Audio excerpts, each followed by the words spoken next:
मेरी माँ भी अपने पुत्र द्वारा दिए गए किसी वचन को फलित करने हेतु कभी संकोच नहीं करती।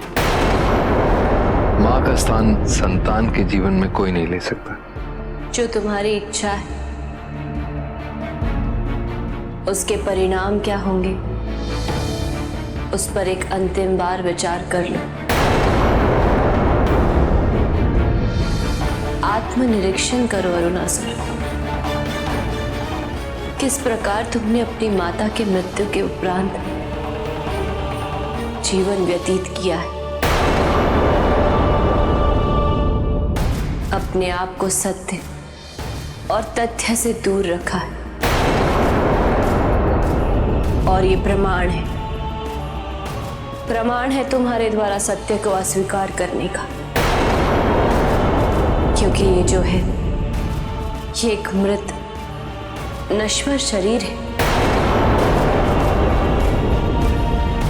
तुम्हारी माता नहीं।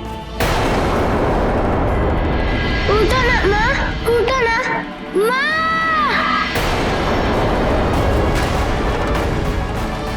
और केवल अपने हठ को पूर्ण करने हेतु तुम अपनी मां को पुनर्जीवित करके उन्हें आसक्तियों के विषम चक्र से पुनः जोड़ दोगे।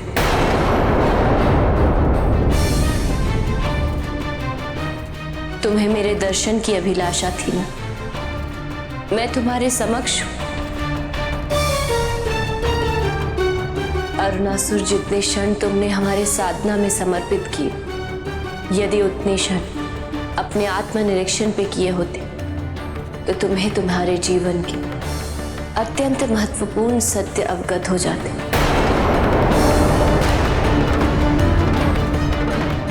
अपनी माता की मृत्यु के उपरांत तुम अवचेतन रूप से अपने जीवन को भ्रम, शंकाओं और असुरक्षा का केंद्र बनाते गए हो।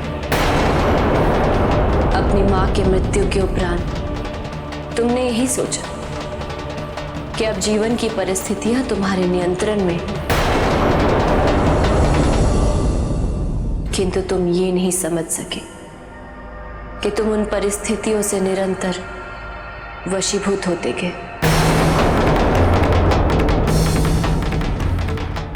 तुम्हारा ये त्रिशूल भी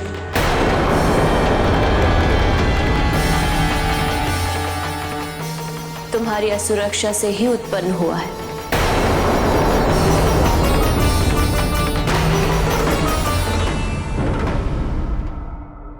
सत्य कहा आपने।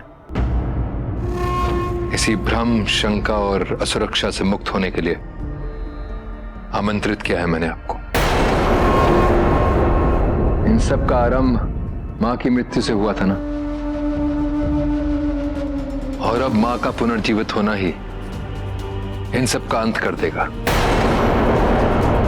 मां मुझे दिशा दिखाएगी, वो पुनः मेरा मार्गदर्शन करेगी।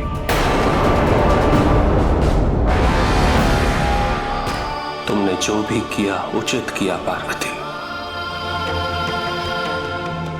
अब जो भी होगा वो नियति है।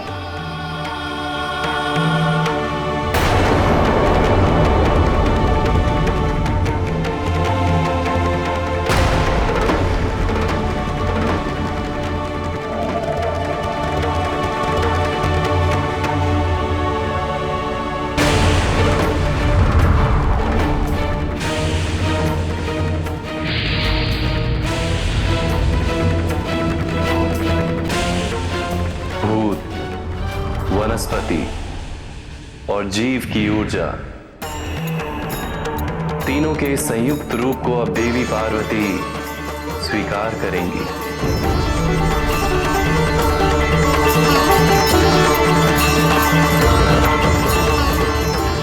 ताकि वो अरुणासुर की मां को पुनर्जीवित कर सके।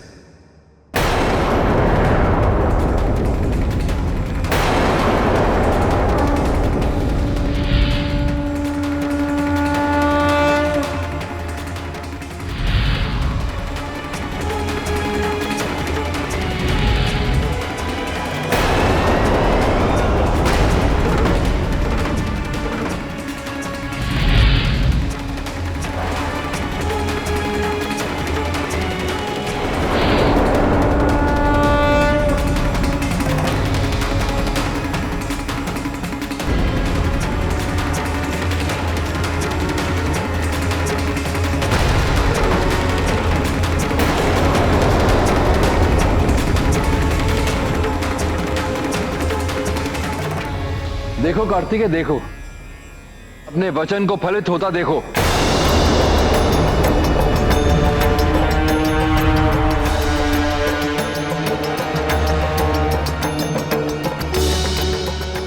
मां पुनर्जीवित हो रही हैं। मेरी मां वापस आ रही है, वापस आ रही है मेरी मां। मैंने असंभव को संभव कर दिया। मैंने सिद्ध कर दिया कि मैं अपनी मां का अच्छा पुत्र हूं।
किया है इन्होंने।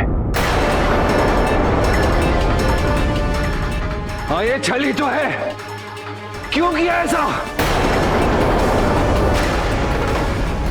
इतनी तपस्या के पश्चात भी। अरुणासुर!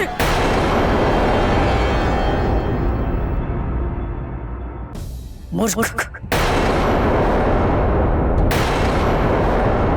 तुमने सदैव वही पाने का प्रयास किया जो तुम्हें चाहिए था। कभी तुमने विचार भी किया है कि तुम्हारी माता क्या चाहती थी?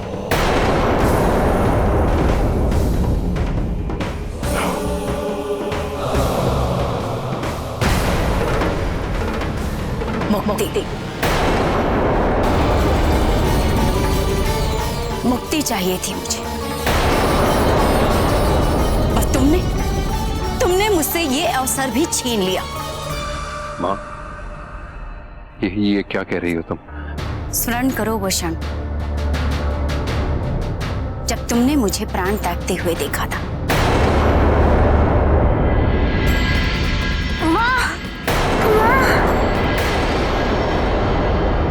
तुम्हें ज्ञात ही नहीं कि उस क्षण मैंने क्या देखा।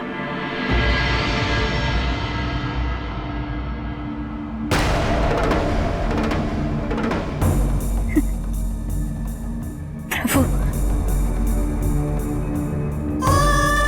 यदि मेरी भक्ति सच्ची तो मेरे पति और पुत्र को क्षमा कर दीजिएगा प्रभु। मैं जानती हूँ प्रभु,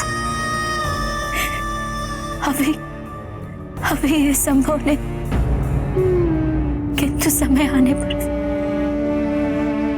मुझे इस जीवन और मृत्यु के विषमय चक्र से मुक्ति दे दीजिए। मुक्ति दे दीजिए।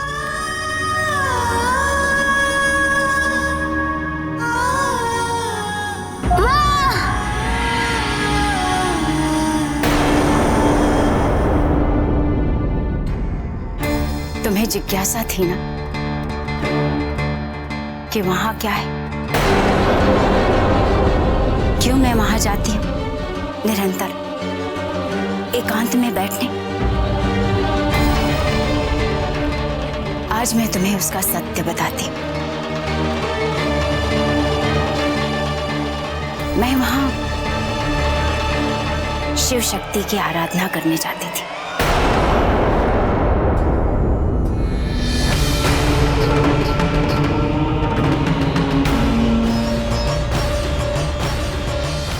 माता, अपने पुत्र के किए गए दुष्कृत्यों के लिए मैं आपसे हाथ जोड़कर क्षमा मांगती।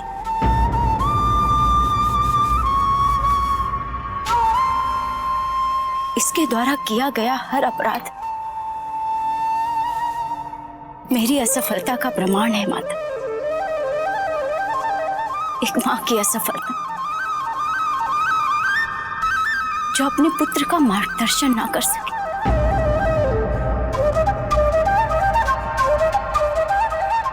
मैं आपसे विनती करती हूं,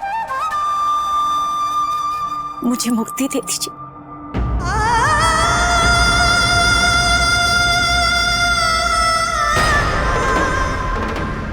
वर्षों से मैं इस वैतरणी के तट पर अपनी मुक्ति की प्रतीक्षा कर रही हूं।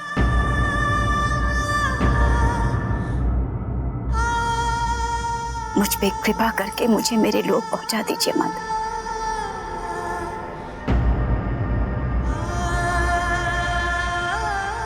मुक्ति दे दीजिए मुझे माता, मुक्ति दे दीजिए।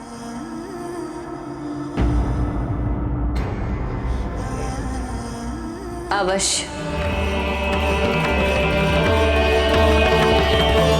नहीं मां, नहीं।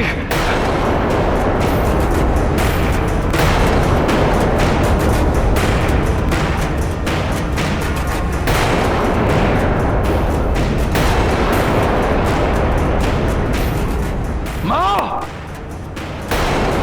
मां, मां।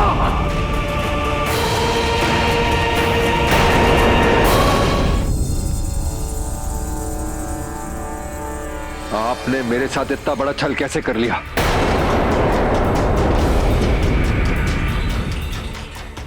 क्यों? आपको पता था कि मेरी मां आपकी और महादेव की आराधना करती है मुक्ति पाने के लिए। एक बार सत्य कह दे तो क्या हो जाता? एक बार भी मुझे बताना आवश्यक नहीं समझा? क्या हो जाता यदि सत्य कह के मुझे मेरी मां को पीड़ा पहुंचाने से रोक लेती?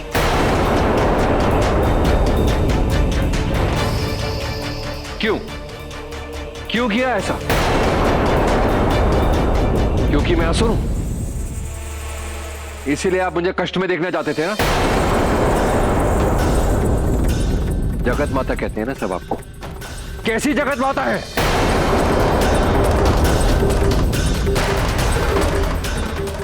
जिनके हृदय में करुणा नहीं, क्रूरता है। उससे मेरी मां को दूर किया गया ना, मैं भी यहां से प्रकृति को नहीं जाने दूंगा।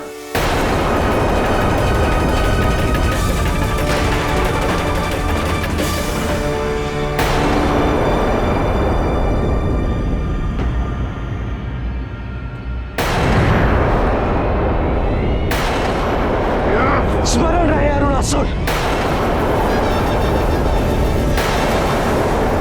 तुम्हारे वरदान के कारण तुम्हारी मृत्यु मेरे हाथों तो नहीं हो सकती, किंतु मैं तुम्हें मृत्यु से हीनतर जीवन अवश्य दे सकता हूं।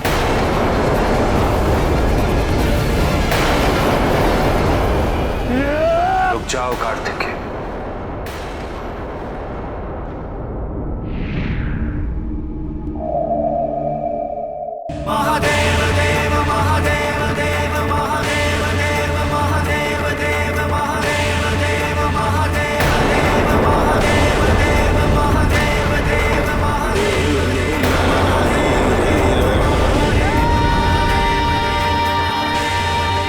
महादेव,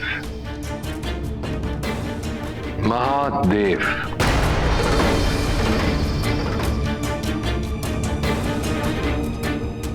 अच्छा किया जो आ गए।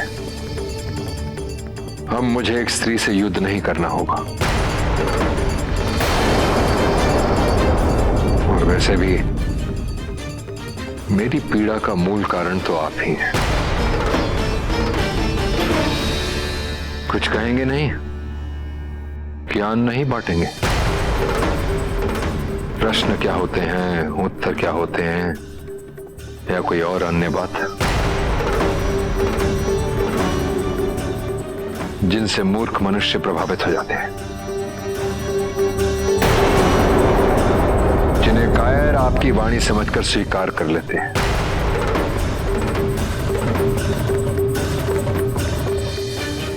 किंतु आज वो भी नहीं होगा, क्योंकि जिस दिव्यता का आप ढोंग करते हैं वो आज समस्त संसार के समक्ष प्रत्यक्ष हो गई है।